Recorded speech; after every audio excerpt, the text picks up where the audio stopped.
Today I'm going to be talking about strange habits that allow me to control my mind and allow me to control the minds of others. I'm going to start off by talking about the ways that our minds are controlled. And I'm not talking about the marketing tricks that these big companies use. That one is obvious. The easiest way for me to describe it is our minds are controlled because the person is one step ahead of us in thought. So here's an example. Elon Musk comes up to you and starts speaking to you in a strong Nigerian accent. Me, I'm an African guy now. You don't know I'm there from last giddy. I'm talking like he's really going for it. Isn't that gonna throw you off? You're gonna be looking at my man and thinking, what the hell? But that could all be part of his trick. What magicians do is called sleight of hand.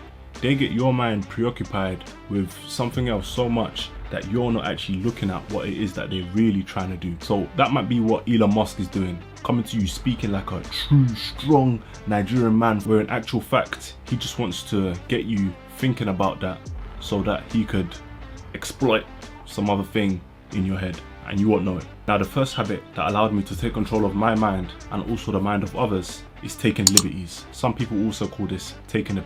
And what I really mean by this is just doing what it is that you really want to do. And the reason I say that's called taking liberties is because someone out there is always going to think that you're taking liberties. Since we were just talking about Elon Musk, his daughter, for example, thinks that he's taking liberties. She doesn't even like him, she hates him. Isn't that... Now, when you're taking liberties, you're in control the whole time because you have to also actively be thinking about the repercussions of these things. And when you're actively thinking, you're in control because your subconscious or your emotions are not doing the thinking for you. See, now the way that you can control the minds of others when you're taking liberties is because you already know what they're thinking. So you're already one step ahead of them in thought. They're going to be thinking, this guy is taking the absolute. And while they're thinking that, you could be trying to organize something else, trying to, change the agenda or get something else working for you, etc, etc. When you're just doing you and other people are too preoccupied with why you're doing you, but they don't know that you're just doing you, you can move things to the way that you want it to be. And now the next habit that's allowed me to control my mind and the minds of others is learning how to fight. And I'm not talking about physical fighting, getting in the boxing ring. I'm talking about learning how to control your tongue.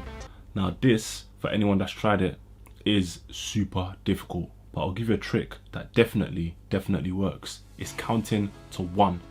Literally just say one elephant after someone says something. Obviously not out loud because you look like a crazy person, but in your mind. What I personally do is just say take control, which is short for Lord take control, or sometimes I just say Lord take control. Now this buys me enough time to think about the correct response for what this person has just said. And because I'm doing that, again, it allows me to actively be thinking about my response. So I'm in control here.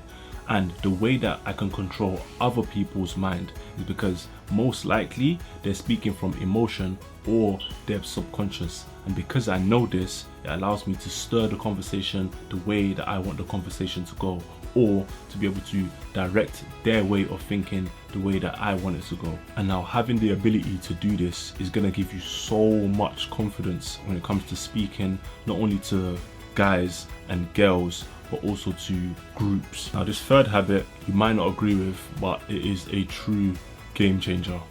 It's just being weird. And what I mean is being yourself. We're all weird, let's face it. I do some weird stuff, alright? But because I do that weird stuff, it makes me unpredictable. And just like the example I gave in the beginning, when you're unpredictable, it makes people preoccupied with why you're unpredictable rather than what it is that you're actually trying to get at. Now with this, personally, I can have so much fun in my day because I just be doing weird things and it's making me laugh in my head. Some people might be looking at me like a crazy man, but yeah, I don't care. Now the part of this that allows you to actually control your mind is that when you're being weird, because you know that other people are probably wondering why you're doing this when you're just being yourself, you get to control the room in a sense. So it's not essentially controlling your mind in terms of the weirdness that you're doing or you may be doing or just being yourself, but you get to control the way that things are shifting in the room, like the vibe, the aura, that sort of thing. And again, when you're doing this and you're getting the positive results that you'll be getting, it's going to give you so much confidence and motivate you to continue to be yourself. Because a lot of the time people are trying to shun you down and make you be what the status quo maybe, or like being the current version of cool or whatever it is, I don't know. And now the fourth habit that has allowed me to really control my mind and control the minds of others is being hyper / being super calm. Now, let me explain this one with a Lewis Hamilton reference. Yeah, when Lewis Hamilton is going really fast, he's probably doing 150, 200 normal for him. It's normal for him, right? So when he has to now do 70 on a British road, that's like slow to him. He, in his head, is probably going like 20 miles an hour compared to someone else that 70 miles an hour is fast to. They, in their head, are doing 150, 200, they're blowing. But to Lewis Hamilton, that's just really slow. When you're able to make quick decisions, making those quick decisions becomes slow to you. And the same way that when you're able to take your time and make slow decisions, making those slow decisions allow you to really optimize your time. And the way that you can control other people's minds by doing this is because, again, you know how they're most likely going to be thinking in the scenario of the slow decision. They're probably going to be thinking that, oh, they've got loads of time to make X, Y, and Z decisions, so they're too relaxed. Whereas you are going to be able to maximize your time. Because you're so used to making quick decisions, to you, that quick decision is slow. But to them, that quick decision is rushed, and they're probably going to end up making a mistake. Now, I hope that these 4 habits have been useful to you and you're going to be able to apply them in your own life. And if you agree, definitely make sure to subscribe, because I'm trying to build a community. Love.